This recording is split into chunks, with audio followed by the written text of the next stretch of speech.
नमस्कार विद्यार्थी मित्रांनो, आज आपण इयत्ता 8वी विषय मराठी यामधील पाठ क्रमांक 8 धाडसी कॅप्टन राधिका मेनन या पाठाचा संपूर्ण स्वाध्याय पाहणार आहोत. पाहूया पहिला प्रश्न. प्रश्न क्रमांक 1, चौकटी पूर्ण करा. त्यातील अ, राधिका मेनन यांचे बालपण ज्या गावात गेले ते गाव कोदून गलर. दुसरा आहे, पदवी प्राप्त झाल्यानंतर राधिका मेनन यांनी केलेला कोर्स रेडिओ कोर्स. पुढचा आहे, चेर्ट नेव्हीच्या ज्या जहाजाची कमान राधिका मेनन यांनी सांभाळली ते जहाज संपूर्ण स्वराज. राधिका मेनन यांना मिळालेला पुरस्कार award for exceptional bravery at sea. प्रश्न क्रमांक 2, कारणे लिहा. त्यातील अ, राधिका मेनन यांना अनंत सागरी सफारीला जावंसं वाटायचं कारण. उत्तर आहे या प्रकारे. राधिका मेनन यांना अनंत सागरी सफारीला जावंसं वाटायचं कारण मोकळ्या वेळेत त्यांचे नेहमी सागर किनारी भटकणे फिरणे व्हायचे. त्यावेळी समुद्राचं उसळणाऱ्या नखरेल लाटांकडे त्या आकर्षित झाल्या होत्या. दुसरा आहे, त्यांच्या आईवडिलांचा नौसेनेत जाण्यास विरोध होता कारण. उत्तर आहे या प्रकारे. त्यांच्या आई वडिलांचा नौसेनेत जाण्यास विरोध होता कारण त्यांच्या मते ती जोखमीची नोकरी होती आणि आपली नाजूक मुलगी समय धोक्यांचा सामना करू शकणार नाही असे त्यांना वाटत होते. पुढचा प्रश्न आहे, बचाव कार्य करणाऱ्या टीमला मच्छीमाऱ्यापर्यंत पोहोचण्यास अडथळे आले कारण. उत्तर आहे या प्रकारे. बचाव कार्य करणाऱ्या टीमला मच्छीमाऱ्यापर्यंत पोहोचण्यास अनेक अडथळे आले कारण वादळी वारा 70 सागरी मैल वेगाने वाहत होता. एवढ्या मीटर उंचीच्या लाटा उसळत होत्या.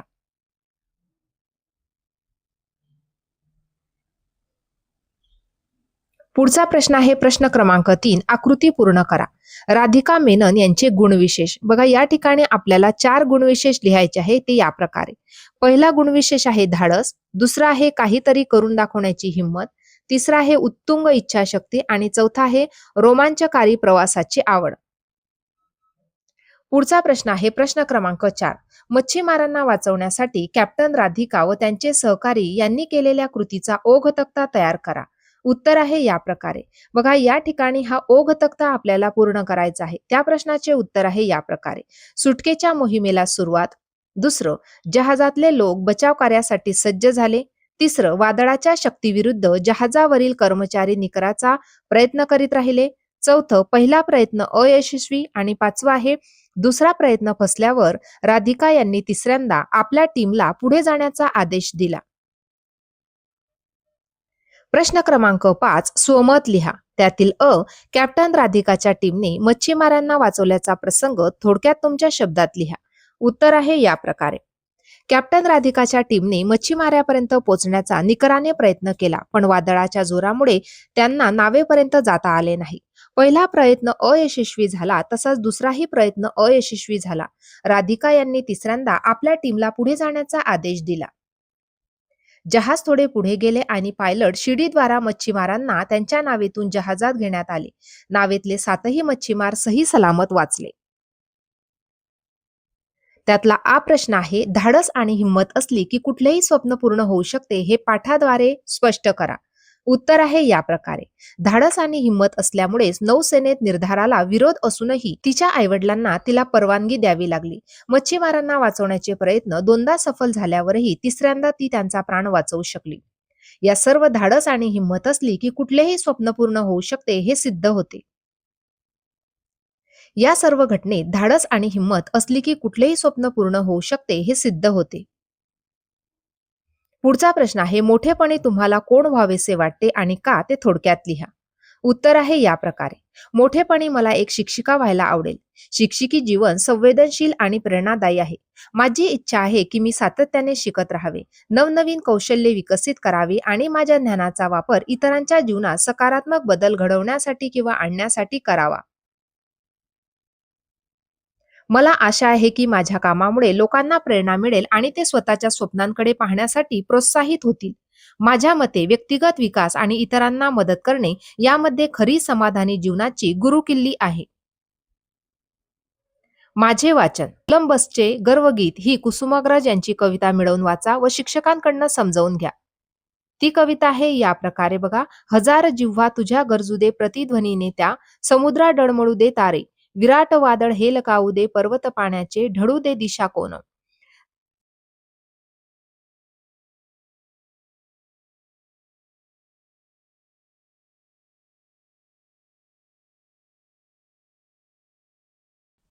अशा प्रकारे ही या ठिकाणी कविता आपण पाहिलेली आहे. पुढचं पाहूया खेळूया शब्दांशी.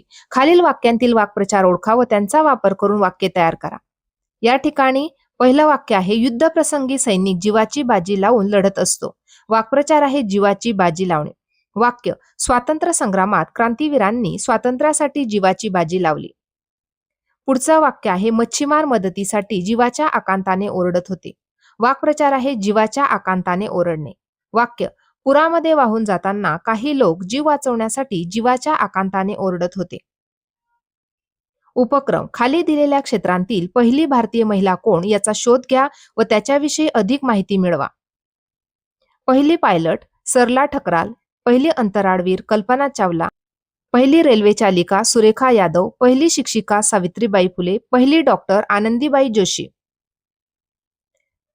पुढचा प्रश्न पाहणार आहे, पहिली भारतीय महिला पायलट सरला ठकराल. सरला ठकराल या विमान उडवणाऱ्या पहिल्या भारतीय महिला ठरल्या. सरला ह्या 16 वर्षाच्या असताना त्यांनी वैमानिक पी डी शर्मा यांच्याशी ओळख झाली. त्या दोघांच्या विवाहानंतर शर्मांनी सरला यांना विमान चालक बनण्यासाठी प्रोत्साहित केले. पतीकडून प्रोत्साहन मिळाल्यामुळे सरला ठकराल यांनी वयाच्या 21व्या वर्षी दिल्लीतील फ्लाइंग क्लबमधून विमान चालवण्याचे प्रशिक्षण घेतले व विमान चालकाचे लायसन मिळवले. दुसरा आहे, पहिली भारतीय महिला अंतराळवीर कल्पना चावला. कल्पना चावला यांचे शालेय शिक्षण गावातील टागोर बाल निकेतन विद्यालयात झाले. कल्पना चावला हुशार असल्याने त्या नेहमीच पहिल्या 5 नंबरात असत. शिक्षकांच्याही त्या लाडक्या होत्या. त्यांचा स्वभाव अतिशय साहसी होता. शैक्षणिक काळात कल्पना यांनी जीन पियरे टॅरिसन जेपी या युवकाशी ओळख झाली. जेपी यांच्या विमानाचे प्रशिक्षण देण्याचा व्यवसाय होता. त्यांच्याकडून कल्पना यांना विमान शिकता आले. पुढे कल्पना यांचा जेपी यांच्यासोबत विवाह झाला. पहिली भारतीय महिला रेल्वे चालक सुरेखा यादव. सुरेखा यांचा जन्म महाराष्ट्रातील सातारा येथे सोनाबाई आणि रामचंद्र भोसले यांच्या पोटी झाला. त्यांचे वडील रामचंद्र भोसले हे शेतकरी होते. त्यांच्या 5 मुलांपैकी ही सर्वात मोठी होती.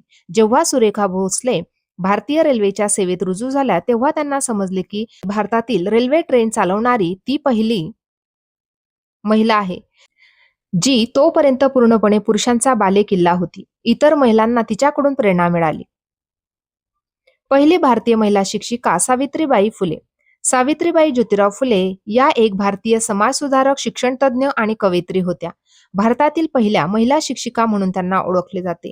आपले पती महात्मा ज्योतिराव फुले यांच्यासोबत त्यांनी भारतातील महिलांचे अधिकार सुधारण्यात महत्वाची भूमिका बजावली. सावित्रीबाईंना भारतीय स्त्रीवादाची जननी मानले जाते. सावित्रीबाई आणि त्यांचे पती हे भारतातील स्त्री शिक्षणाचे प्रणेते आहेत. पहिली भारतीय महिला डॉक्टर आनंदीबाई जोशी. वयाच्या 9व्या वर्षी आनंदीबाई यांचा विवाह त्यांच्यापेक्षा 20 वर्षांनी मोठे असलेल्या गोपाळराव जोशी यांच्याशी झाला. वयाच्या 14व्या वर्षी आनंदीबाईंनी एका मुलाला जन्म दिला. पण वैद्यकीय सेवेअभावी ते मूल फक्त 10 दिवसच जगले. आनंदीबाईच्या आयुष्यातील हा एक टर्निंग पॉइंट ठरला. त्यांना डॉक्टर बनण्याची प्रेरणा मिळाली. गोपाळरावांनी त्यांना त्यासाठी मदत केली. खालील जोड शब्दांचा संधी विग्रह करून तक्ता पूर्ण करा. संधी आहे सुरेश, संधी विग्रह सूर अधिक ईश. दुसरा आहे निसर्गोपचार, संधी विग्रह निसर्ग अधिक उपचार. पुढचा आहे भाग्योदय, संधी विग्रह भाग्य अधिक उदय.